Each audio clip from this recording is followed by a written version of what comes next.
అప్పుల బాధలు వెంటాడుతున్నాయా? అయితే 6 JVR వారి జాతిరత్నాలు ధరించండి.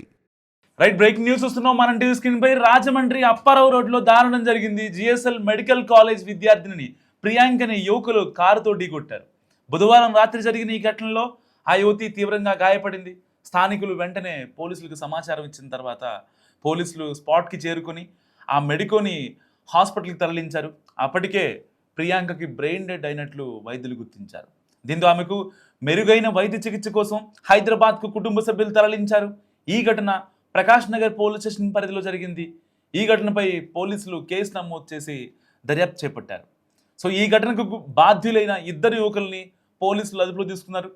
కేవలం మద్యం మత్తులో వాళ్ళు ఈ దారుణానికి పాల్పడినట్టుగా పోలీసులు గుర్తించారు. సో వీరు నామవరానికి చెందిన స్థానికులు అంటూ తెలిపారు. అయితే ఈ ప్రమాదానికి ముందు ఆ యువకులు ప్రసాద్ ఆదిత్య మాల్ సిబ్బందితో కూడా ఘర్షణ దిగారు. ఒక్కసారి ఆ సీసీటీవీ ఫుటేజ్ చూడండి. బ్యాక్ వెళ్ళి వీడియోది ఇదేనా? Wait wait wait wait wait wait wait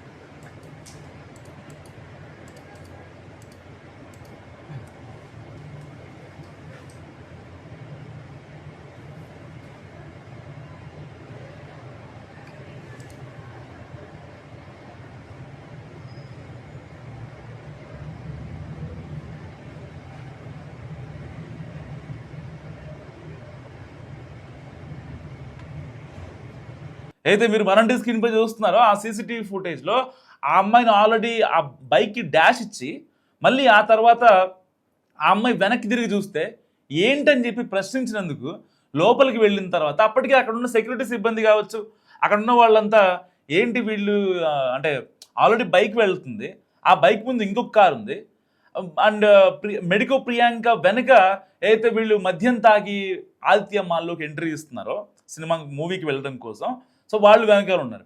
ఎప్పుడైతే ప్రియాంక అంటే తన ప్రియాంక ఎదురుగా ఒక వ్యక్తి ఉన్నారు, ఆ వ్యక్తి ఆవిడ సినిమాకి వెళ్తుంది. సో ఈ అమ్మాయి జిఎస్ఎం అయితే మెడికల్ కాలేజీలో పీజీ ఫైనల్ ఇయర్ చేస్తుంది.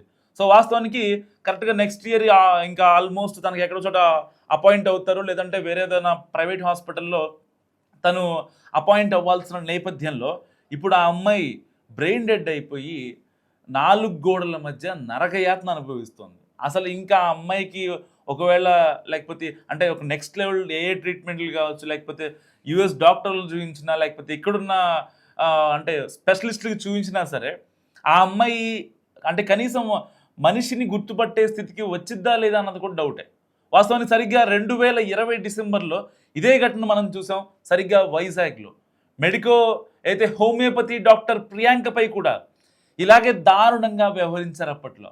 ఆ ఘటన మరిచిపోకముందే మళ్ళీ మెడికో ప్రియాంకపై ఇలాంటి దారుణం నిజంగా ఎవరు అంటే సభ్య సమాజం నిజంగా ఎక్స్పెక్ట్ చేయలేనటువంటి ఘటన ఇది. ఎందుకంటే ఆల్రెడీ అందరిలాగే వాళ్ళందరూ మాల్లోకి వెళ్తున్నారు, ఆదిత్య మాల్లోకి సినిమా చూసి బయటకు వచ్చారు. సో ఎప్పుడైతే ఆ కారు వాళ్ళని అంటే కావాలనే చేశారా లేదంటే ఇంకేమన్నా అంటే తనతో గొడవ ఉండి చేశారా అనే విషయం ఇంకా బయటకు రాలేదు. కానీ ఇప్పటికే వాళ్ళిద్దరిని పోలీసు అరెస్ట్ చేశారు. కేవలం ప్రాథమికంగా వాళ్ళు చెప్తుంది ఏంటంటే మేము తాగి ఉండి మాత్రమే ఆ అమ్మాయిని డాష్ ఇచ్చాం, తర్వాత ఆ అమ్మాయి వచ్చి బయటకు వచ్చి గట్టిగా అరుస్తుండడంతో మాకు కొంచెం కోపం వచ్చి కోపోద్రిక్తులైన తర్వాతే మేము ఆ పని చేసామంటూ వాళ్ళు చెప్తున్నారు. నిజంగా ఒకవేళ అంటే వాళ్ళు ఆల్రెడీ మందు తాగున్నారు అనుకుందాం, ఫర్ ఎగ్జాంపుల్ ఆల్రెడీ అక్కడ ఒక అమ్మాయి ఉన్నారు, అబ్బాయి ఉన్నారు, చుట్టుపక్కల సెక్యూరిటీ ఆ టీం ఉంది, ఆ మాల్కి సంబంధించిన వీళ్ళంతా కూడా సో చూస్తూ ఊరుకోలేదు. వెంటనే అక్కడ ముందుకు వెళ్ళారు. ముందుకు వెళ్ళే క్షణికావేశంలో ఆ అమ్మాయి ఎప్పుడైతే అంటే బైక్ దిగి ఆ అమ్మాయి ఎప్పుడైతే వాళ్ళకి చెయ్యి చూపించిందో ఏం చేస్తున్నారు మీరు అని చెప్పి చెయ్యి చూపించిన తర్వాత వెంటనే తన తలపైకి ఆ కారు యొక్క ముందు టైర్, లెఫ్ట్ టైర్ ఉంటుంది కదా ముందు వరుసలో, ఆ టైర్ని ఎక్కిచ్చేసి ఆ అమ్మాయిని అక్కడి నుంచి పారిపోయారనమాట. సో వెంటనే అక్కడ ఉన్న స్థానికులు ఆ సెక్యూరిటీ టీం పోలీసులకి ఇన్ఫర్మేషన్ ఇచ్చిన తర్వాత పోలీసులు వెంటనే స్పాట్కి రావడం, ఆ సీసీటీవీ ఫుటేజ్ చూసిన తర్వాత కార్ నెంబర్ ట్రేస్ చేసి సో వాళ్ళని పట్టుకోవడం జరిగింది. సో వాళ్ళు చెప్తున్న దాని ప్రకారం అంటే మేము కేవలం మద్యం మత్తులో ఉండే ఈ పని చేసామని మాట్లాడుతున్నారు. వాస్తవానికి మద్యం మత్తులో ఉంటే ఇంత దారుణం తెగబడతారా? అంటే ఆ అమ్మాయిని ఆల్రెడీ డాష్ ఇచ్చి, ఆ అమ్మాయిని ఇబ్బంది పెట్టి, ఆ అమ్మాయిని అంటే మళ్ళీ బయటకు వచ్చి ప్రశ్నిస్తే మళ్ళీ వీళ్ళే ఉల్టా ఆ అమ్మాయిని తలపైకి ఎక్కించారంటే అర్థం చేసుకోండి. ఆ అమ్మాయిని గుద్దిచ్చేసి దాదాపుగా 4 సార్లు గుద్దారంట రిటర్న్ వచ్చి. మళ్ళీ ఆ కార్ని బ్యాక్ చేసుకొని మళ్ళీ ముందొచ్చి అలా బ్యాక్ చేసుకొని 4 సార్లు గుద్దారంట. మరి 4 సార్లు గుద్దిన టైంలో అసలు అంటే వాళ్ళు ఎంత రెచ్చిపోయి ఉంటారు? అంటే మధ్య మధ్యలో ఏమైనా చేసేస్తారా? ఒక పబ్లిక్ ప్లేస్‌లో ఒక ప్రైవేట్ మాల్ దగ్గర పబ్లిక్ ప్లేస్‌లో ఇలాంటి వాళ్ళకి నిజంగా బుద్ధి చెప్పాల్సిన అవసరం లేదంటారా? రేపొద్దున అంటే ఫర్దర్‌గా ఇలాంటి ఇన్సిడెంట్స్ రిపీట్ అవ్వకుండా ఆ యొక్క మాల్ కావచ్చు, పబ్లిక్ ప్లేసెస్ ఏదైనా కావచ్చు, తాగి వచ్చాడు అంటే లోపలికి రానివ్వకూడదనే రూల్ నిజంగా ఖచ్చితంగా పెట్టాల్సిందే. గతంలో కూడా మనం చూసాం 2020 డిసెంబర్లో సరిగ్గా హోమియోపతి డాక్టర్ ప్రియాంక పైన అత్యంత దారుణంగా పబ్లిక్ ప్లేస్లోనే వచ్చి ఆ అమ్మాయి పైన యాసిడ్ పోసి వెళ్ళిపోయారు. మరి ఇలాంటి ఘటనలు జరుగుతున్నా సరే కనీసం ఎవరూ స్పందించిన సిచ్యువేషన్. ఎప్పుడో ఒక డాక్టరు అంటే ప్రాణం పోయాల్సిన ఆవిడే ఒక కనీసం ఆవిడ కెరియర్లో కనీసం 1,00,000 మంది ప్రాణాలు కాపాడవచ్చునేమో. సరే ఒక 1000, ఒక 10,000 వేసుకోండి. అంతమంది ప్రాణాలు కాపాడాల్సిన ఆవిడ ఇవాళ 4 గోడల మధ్య అసలు బయటికి వస్తా రాదన్న సిచ్యువేషన్. ఆ అమ్మాయిని అంత పెద్ద చేసి డాక్టర్ని చేసి వాళ్ళ తల్లిదండ్రులు పడే అరణ్య రోదన నిజంగా అంత ఇంత కాదు. అంటే ఎవరు ఇక్కడ బాధపడాలి? వాళ్ళు తాగి వచ్చి చేసిన రచ్చకి ఇవాళ ఆ అమ్మాయి మళ్ళీ లేస్తుందో లేదో అనే భయం.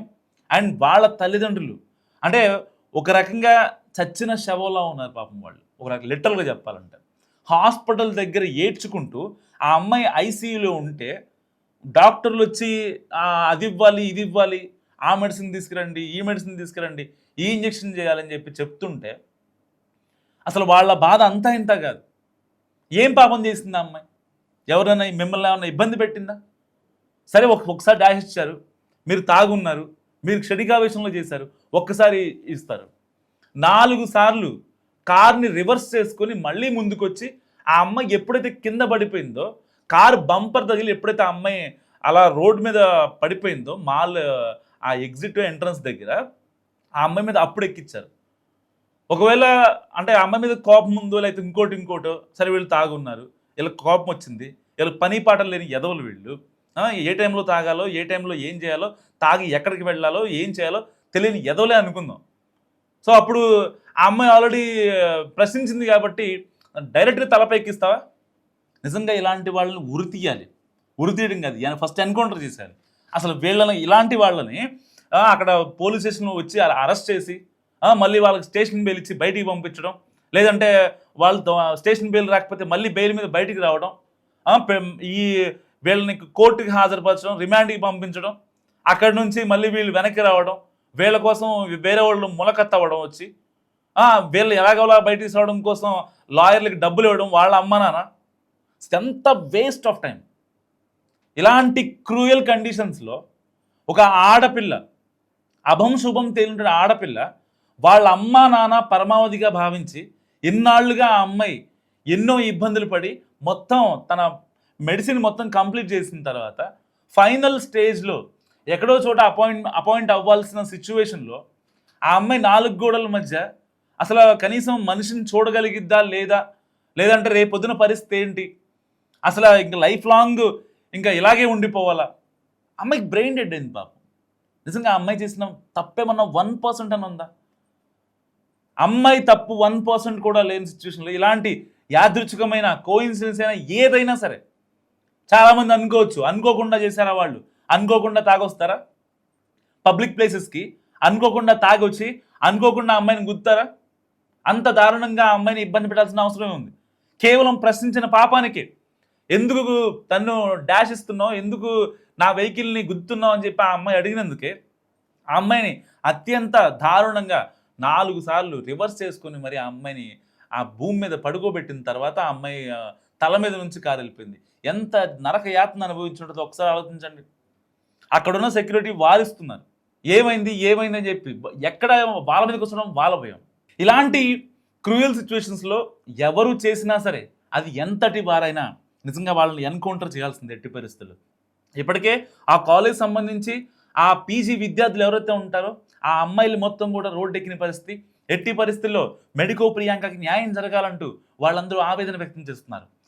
పోలీస్ స్టేషన్ ఎదుట కూడా ఆందోళన చేస్తూ ఇటు మహిళా సంఘాలు, సామాజికవేత్తలు, మేధావులు, వీళ్ళంతా విద్యార్థి సంఘాలు వీళ్ళంతా రోడ్డెక్కిన పరిస్థితి. మరి ఇలాంటి నేపథ్యంలో వాడిని ఎన్కౌంటర్ చేయాలా వద్దా? మస్తుగా కామెంట్ చేయండి.